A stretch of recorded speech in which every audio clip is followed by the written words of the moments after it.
Elegía el 18 de julio, que fue un 18 de julio cuando soltaron los perros para devorar al hambre, pero lo único que devoraron fue a los de su propia sangre negra y corrompida, carroña, sangre que ni sangre era, que tan solo era ponzoña, putrefacta y rancia. Que sí, que fue un 18 de julio cuando el vientre de la bestia escupió su hiel pestilente para asesinar la paz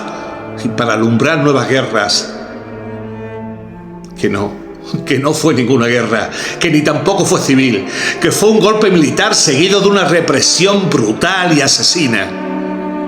organizado tan solo por un grupo terrorista alimentados por la ceguera y la sinrazón de una Alemania nazi y de una Italia fascista que querían sembrar el mundo de fanatismo, de odio y de dogmatismo. Un 18 de julio, sí, que fue un 18 de julio cuando apuntaron sus mosquetes y fusilaron a la luna y a las estrellas. Y también a la pluralidad, a los derechos, a la soberanía del pueblo. Sí, apuntaron sus armas, dispararon sus balas al corazón de la justicia, a la libertad de expresión, a la tolerancia y la convivencia, y asesinaron vilmente la fraternidad, la solidaridad y cualquier vestigio que quedase en aquella España de humanidad. Que fue un 18 de julio, que fue un 18 de julio cuando hicieron brotar flores negras en los campos y en los mares, en los pueblos, en las ciudades, en las casas, en las calles, en los parques y en las plazas,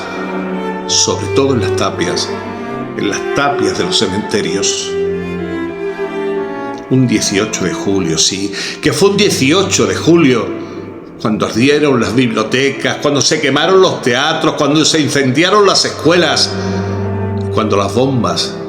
destruyeron los museos y las universidades.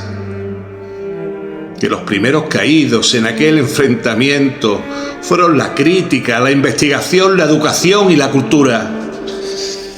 Un 18 de julio, que fue un 18 de julio cuando se atrancaron las puertas, se cegaron las ventanas, para que millones de personas pasaran a estar condenadas a vivir por siempre encarceladas.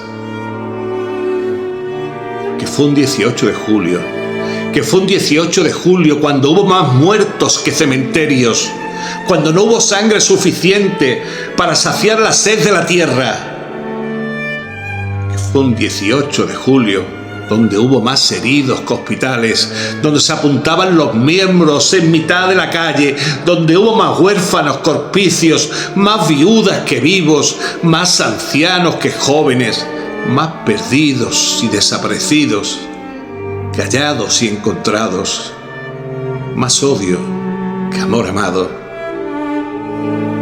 Que fue un 18 de julio cuando la luz se apagó para siempre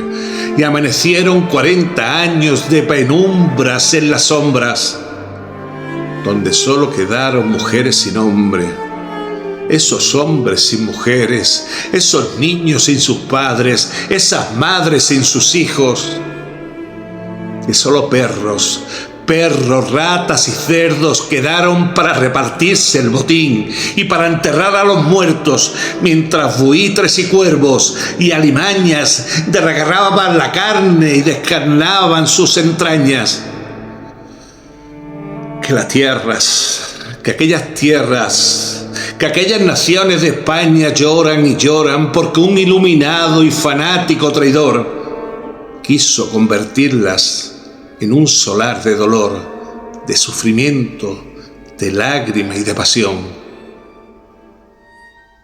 Pocos días después de ese 18 de julio,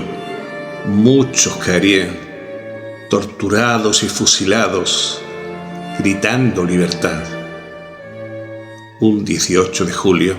que fue un 18 de julio de hace 90 años, que un títere sin cabeza, autoproclamado caudillo y generalísimo,